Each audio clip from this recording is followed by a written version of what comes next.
इस सवाल में हमें बेस और एक्सपोनेंट्स को अलग-अलग लिखना है। तो इस पहले सवाल को अगर हम देखें तो यहाँ पर 9 टाइम्स एक्स स्क्वेयर लिखा हुआ है। तो यहाँ पर हमारे पास बेस एक्स है और अगर एक्सपोनेंट को देखें तो ये एक्स का एक्सपोनेंट 2 हमारे पास यहाँ पर एक्सपोनेंट 2 आ जाता है। इसी तरीके से अगर आप यहाँ पर नेक्स्ट क्वेश्चन को देखें तो यहाँ पे एक्स टू दी सेवन्थ लिखा हुआ है। तो यहाँ से हमारे पास बेस एक्स आ जाएगी और इसका एक्सपोनेंट 7 हमारे पास आ जाएगा। इस थर्ड क्वेश्चन में p माइनस क्यू और इस p माइनस क्यू का एक्सपोनेंट यहाँ पर 3 है। तो यहाँ से बेस हमारे पास p माइनस क्यू आ जाएगी और इसका एक्सपोनेंट 3। इसी तरीके से यहाँ पर देखिए हमारे पास लिखा हुआ है -8y और इसका एक्सपोनेंट 3। तो यहाँ से हमारे पास जो बेस आती है वो है -8y और एक्सपोनेंट जो हमारे पास आएगा वो है 3। इसी तरीके से यहाँ पर देखिए यहाँ पे -15 टाइम्स a क्यूब्ड है। तो यहाँ से हमारे पास जो बेस है वो है a और जो एक्सपोनेंट है वो है 3।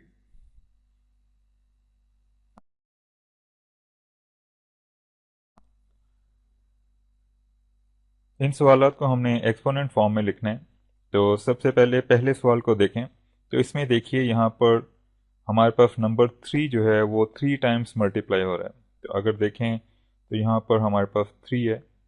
तो यहाँ से बेस हमारे पास जो आ जाएगी वो आएगी 3। और अब ये देखें कितनी दफ़ा मल्टीप्लाई हो रहा है। तो ये 3 टाइम्स मल्टीप्लाई हो रहा है तो इसका एक्सपोनेंट हमारे पास 3 आ जाएगा। इसी तरीके से अगले सवाल को देखें तो यहाँ पर देखिए यहाँ पर हमारे पास जो वैल्यू आ रही है वो है 5 times P times P times P.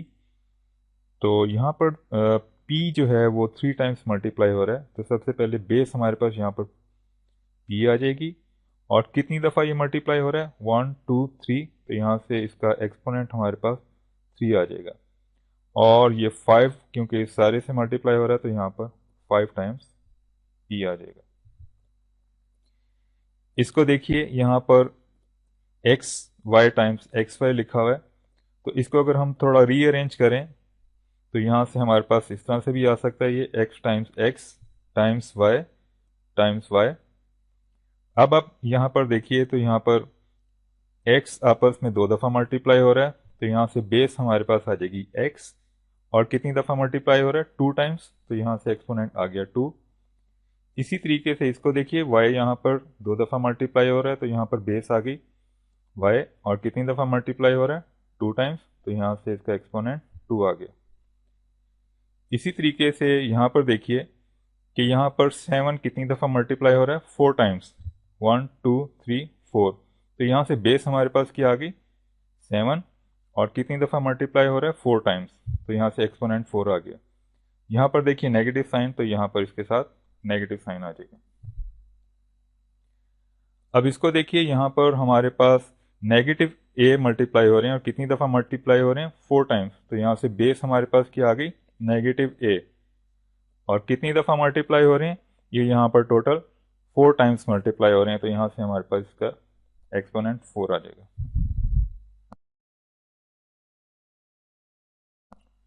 इस सवाल में हमें 3y² और 3y² में डिफरेंस बताना है। तो सबसे पहले 3y² को देखिए। यहाँ पर अगर आप देखें तो y का एक्सपोनेंट 2 है। इसका मतलब y बेस है और एक्सपोनेंट 2। और ये इस बात को जाहिर करता है कि y आपस में 2 टाइम्स मल्टीप्लाई हो रहा है। तो यहाँ से ये आ जाएगा y टाइम्स y और इनसे जो 3 है वो मल्टीप्लाई हो रहा है। तो यहाँ पर हमारे पास बेस y और एक्सपोनेंट 2। अब दूसरे को देखिए इसमें 3y² है। यहाँ पर ये इस चीज़ को जाहिर कर रहा है कि सबसे पहले अगर हम बेस को आइडेंटिफाई करें तो यहाँ पर 3y हमारी बेस है और 2 एक्सपोनेंट है। इसका मतलब ये हुआ 3y आपस में 2 टाइम्स मल्टीप्लाई हो रहा है। तो इसको हम इस तरीके से भी लिख सकते हैं। तो जो मेन चीज़ है वो ये है कि यहाँ पर हमारे पास बेस y है और एक्सपोनेंट 2 जबकि यहाँ पर हमारे पास बेस 3y है और उसका एक्सपोनेंट 2।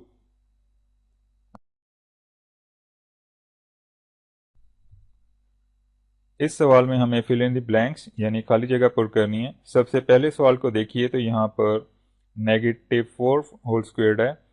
इसका मतलब ये हुआ कि यहाँ पर हमारे पास बेस -4 है और एक्सपोनेंट 2 है, जो इस चीज़ को जाहिर कर रहा है कि -4 आपस में 2 टाइम्स मल्टीप्लाई हो रहे हैं। तो यहाँ से हमारे पास आ जाएगा -4 टाइम्स -4, और -4 टाइम्स -4 16 होते हैं।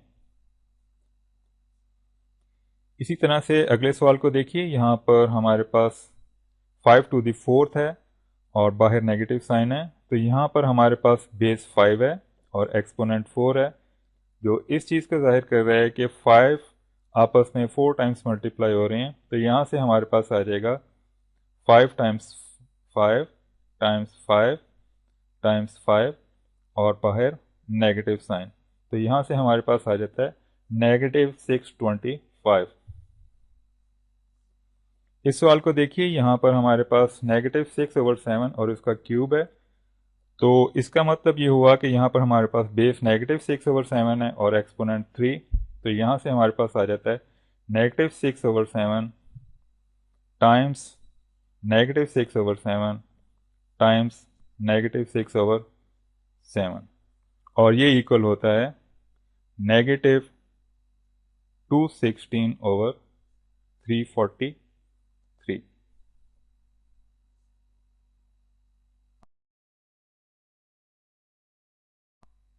इस सवाल में हमें ये बताना है कि हमारा आंसर एक पॉजिटिव रियल नंबर होगा या नेगेटिव।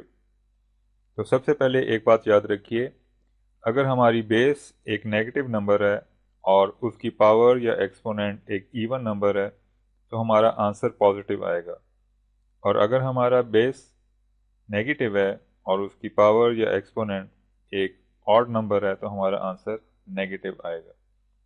यहाँ पर देखिए, यहाँ पर हमारे पास बेस -15 जो कि एक नेगेटिव नंबर है और उसका एक्सपोनेंट 4 जो कि एक इवन नंबर है। तो यहाँ से हमारे पास एक पॉजिटिव नंबर आ जाएगा। इसको देखिए, यहाँ पर हमारे पास बेस में 4/7 एक पॉजिटिव नंबर है और उसका एक्सपोनेंट 2 एक इवन नंबर है। तो यहाँ पर हमारे पास एक पॉजिटिव नंबर आ जाएगा, लेकिन बाहर नेगेटिव साइन इसको नेगेटिव बना देगा। तो यहाँ से हमारे पास एक नेगेटिव नंबर आ जाएगा। इसी तरह से इसको देखिए, यहाँ पर हमारे पास -12 और उसका एक्सपोनेंट एक इवन नंबर। तो यहाँ से हमारे पास पॉजिटिव 144 आ जाएगा, लेकिन बाहर ये इससे -5 से मल्टीप्लाई हो रहा है। तो यहाँ पर हमारे पास नेगेटिव नंबर आ जाएगा।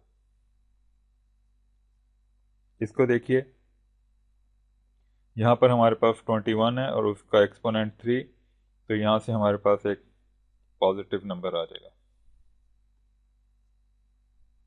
इसको देखिए, यहाँ पर हमारे पास बेस एक नेगेटिव नंबर है 15/57 और उसका एक्सपोनेंट हमारे पास एक ऑड नंबर है 101। तो नेगेटिव नंबर का एक्सपोनेंट एक ऑड नंबर, तो यहाँ से हमारे पास नेगेटिव नंबर आ जाएगा।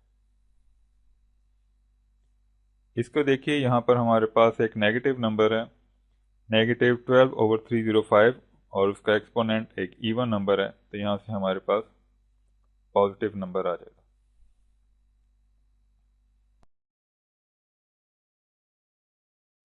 इस सवाल में हमें a⁵ और 5 टाइम्स a में डिफरेंस बताना है। तो सबसे पहले 5 टाइम्स a को देखिए। 5 टाइम्स a में 5 a से मल्टीप्लाई हो रहा है, यानी कि a का कोफिशिएंट 5 है। जबकि a⁵ को अगर हम देखें तो यहाँ पर ये इस चीज़ को बता रहा है कि हमारी बेस a है और उसका एक्सपोनेंट 5 है, जिससे ये पता चलता है कि a आपस में 5 टाइम्स मल्टीप्लाई हो रहा है। तो यहाँ से हमारे पास आ जाएगा a times a times a times a times a। तो जो चीज़ यहाँ पर बताने वाली है वो ये है कि 5 टाइम्स a का मतलब ये है कि 5a से मल्टीप्लाई हो रहा है, जबकि a⁵ का मतलब ये है कि a आपस में एक दूसरे से 5 टाइम्स मल्टीप्लाई हो रहा है।